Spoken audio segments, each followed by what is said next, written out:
주택연금을 좀 배웁니다. 주택연금. 집에 가셔가지고 322강 자 이거 봅니다. 뭐라 써놨죠 제가? 주택연금이 개정이 됐는데 4월 1일부로 55세 이상으로 바뀌었대요. 금년에 2055세 60살에서 5살 줄었대요.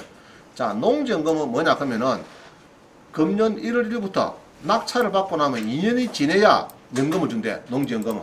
자, 됐죠? 한번 집에서 읽어보세요. 320, 자, 385부입니다. 주택연금을 55세로 하향을 했는데 상가주택도 포함한대요. 상가주택 뭡니까? 우리 근린주택 그런 거 있죠? 전에는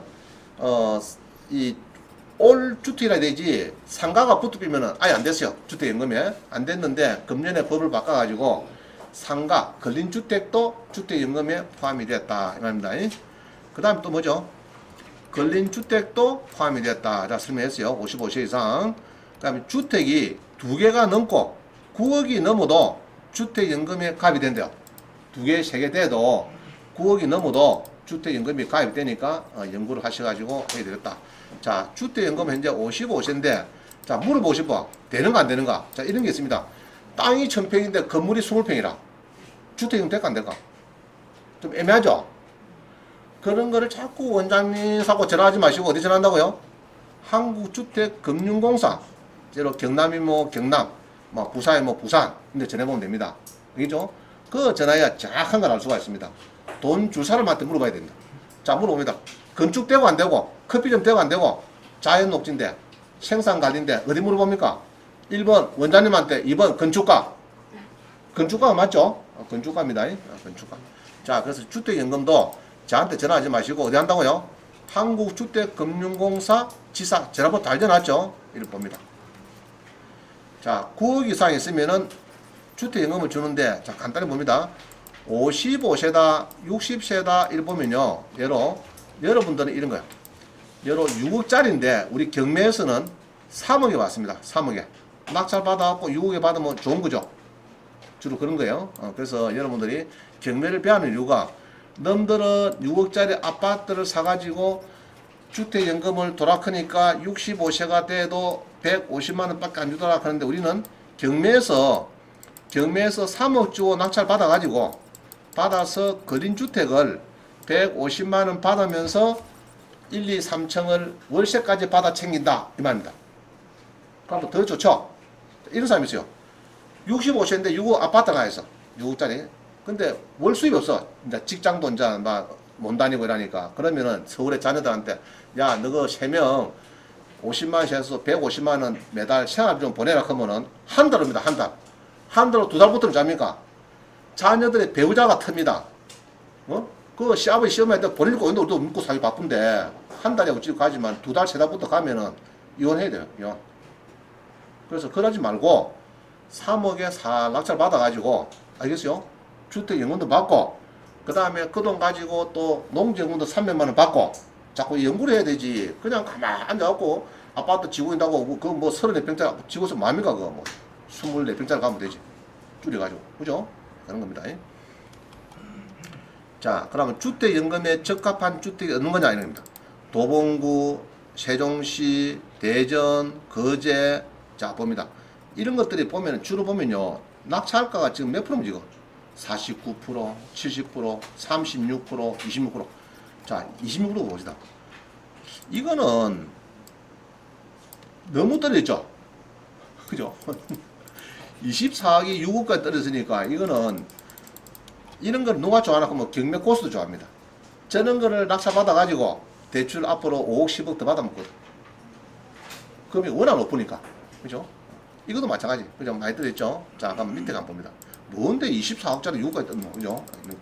그래서 보통 보니까 이 다가구 있죠? 다가구는 이래요. 10억짜리를 여러분들이 5억에 받으면은 대출이 80% 됩니다.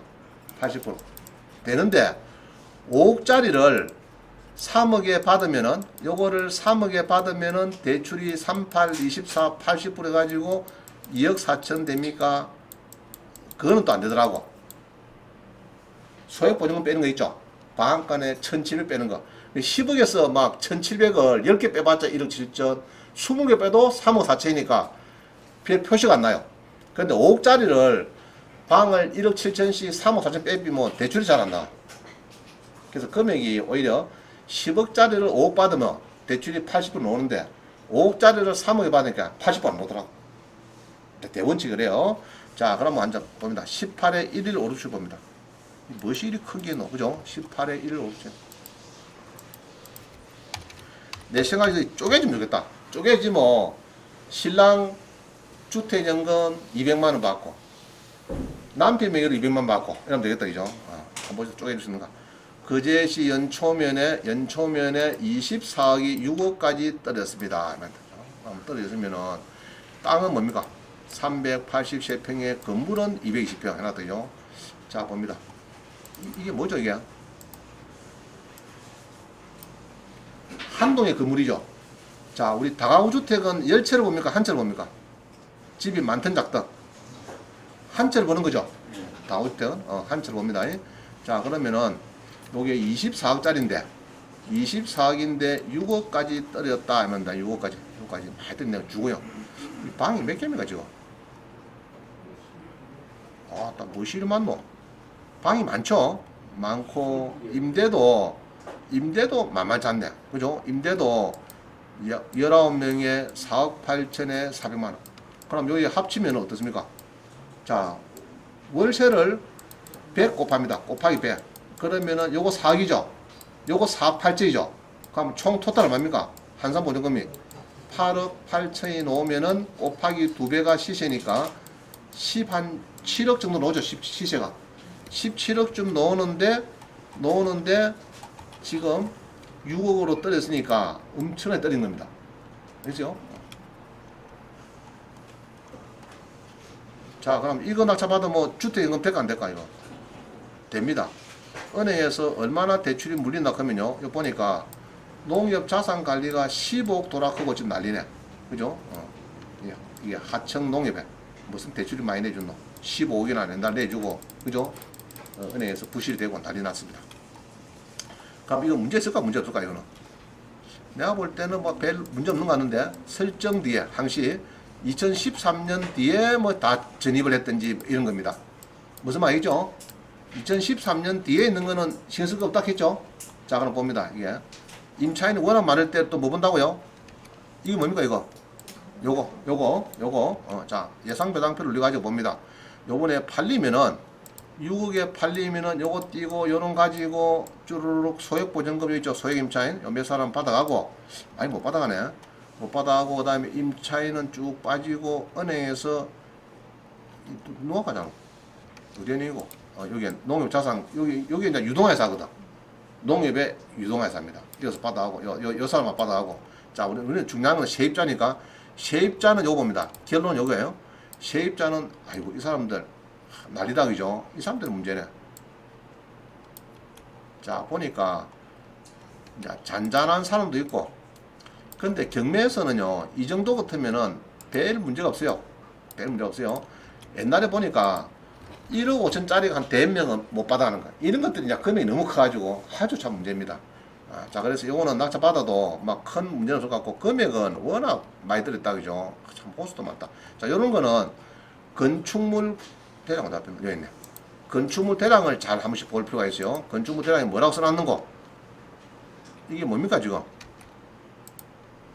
이게 집합건물 되어 있는가 봐요. 집합건물 되어 있네. 그죠? 이게 집합건물 되어 있어요. 집합건물로 공동주택, 다세대 주택으로 되어 있는 겁니다. 다세대. 쪼개놨다면 쪼개놨다. 쪼개놨는데 그러면 취득세 몇 프로 될까 이거는? 그럼 몇 세대? 몇 세대?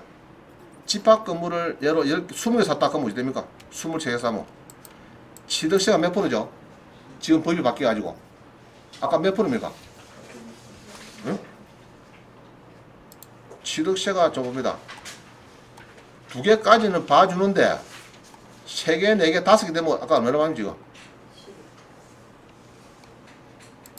자, 비조정 대상 지역 4주택 이상은 12%. 이것도 문제다 이죠. 12%. 자, 5개 받아 뭐 6천만원 취득세 낸다 이 말이다 이죠. 아까 다가구 원룸은 한 개를 보는데 한 세대를 보는데 아까 이거는 집합 건물로 막 쪼개져 있어요. 쪼개져 있으면은 그거는 건수를 나눠야 되겠습니다. 그럼 23개를 받는다. 그죠? 너희 물어보면 뭐합니까? 집에 몇 개에서 그러면 몇 개 더 했노? 23개? 나 얼마 안 되는데 6에 낮춰 받아놨고 내가 23개밖에 없다. 그죠? 그래 되는 거죠. 그래서 연구를 해볼 만합니다. 그래서 세개는 너무 많으니까 내가 지금 다 볼 수는 없고요. 일단 요것만 봤습니다. 집에 가서 서울도 보고 세종시도 보고 대구도 보고 거제도 보는데 4개를 안 보고 넘어가는데 혹시 시간이 조금 여유가 있으면 다시 빼갑니다. 일단은 4개를 조금 지나칩니다. 그럼 4개는 1, 2, 3, 4는 집에서 보세요. 집에서 내가 세종시에 하나 사야 되겠다 그러면은 주택연금을 사야겠다 그러면 요거 사면 돼요. 알겠죠? 4개는 다 별 문제는 없는 거예요. 내가 보니까 문제는 없는 건데 내가 세종시에 가서 이제 틀을 잡아야 되겠다 그러면은 세종시에 가서 요거를 언제 합니까? 언제 9월 23일이라는 5억짜리가 절반 떨어져 있어요. 세종시에 주택이 있으니까 본다고 합니다. 한번 볼까요 지금? 자 그럼 19에 1588 한번 봅시다.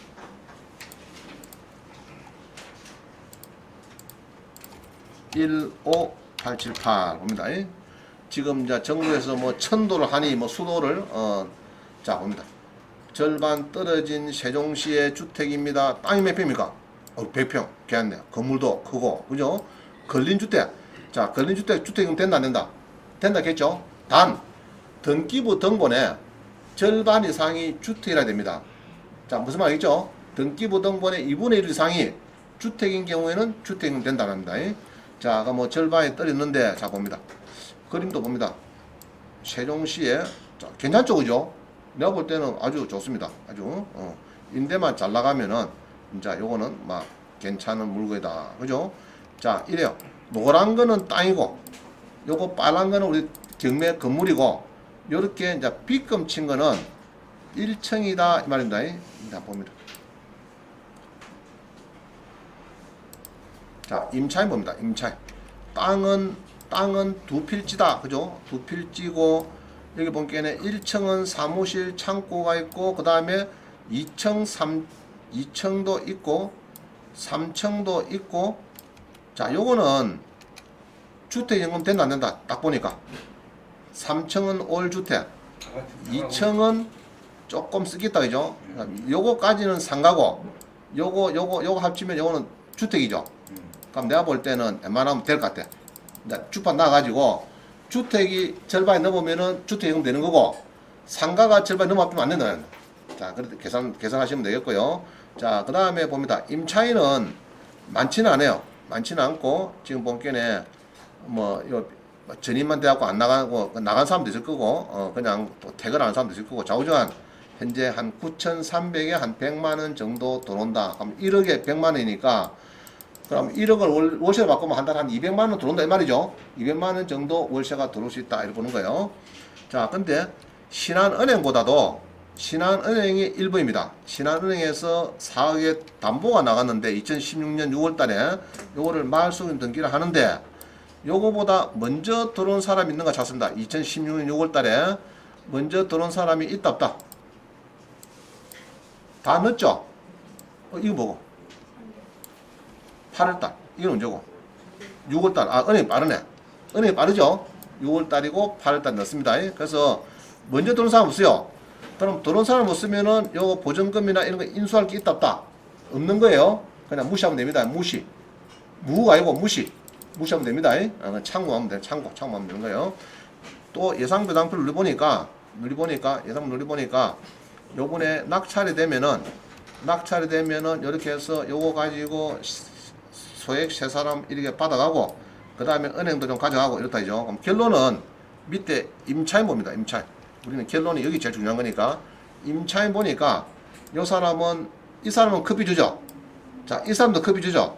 이 커피 주죠. 그럼 이 사람은 커피를 안 준단 말입니다. 이는 법인이네. 전체로 보면 별 문제 없죠. 문제 없습니다. 다 나가는 사람이 문제 없다. 그러면 세종시에 내가 그 위치가 중요하죠. 자, 위치는 항시가 봅니다. 전자지도, 지적도 세 개를 보는 게 맞아요. 원래는. 자, 그래서 전자지도를 꼭 눌려 보니까 누르면 잘 안 보여. 이게 잘 안 보여. 그럼 뭐 눌려야 됩니까? 이거 뭐 눌려야 됩니까? 요거 알겠죠? 스카이비 한번 누리세요.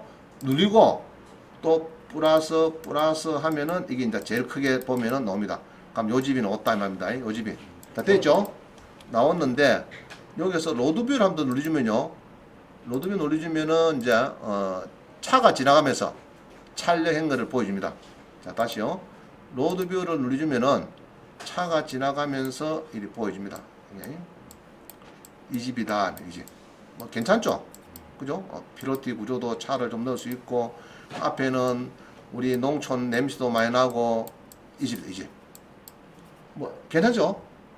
자 위치 봅니다. 위치가 어디 됩니까? 이 세종시라도 좀 중심지에 있어야 좋은데 요 보니까 이거 어디입니까 이거? 여기가 외곽인가? 여기가 자 우리 세종 본토가 어디입니까 원래? 외곽도 아니네. 요가 원래가 세종시. 자 다시요. 아파트가 많은데 어디입니까? 아파트 많은데. 멀리서 보이는데요. 응? 아파트 어디 있노?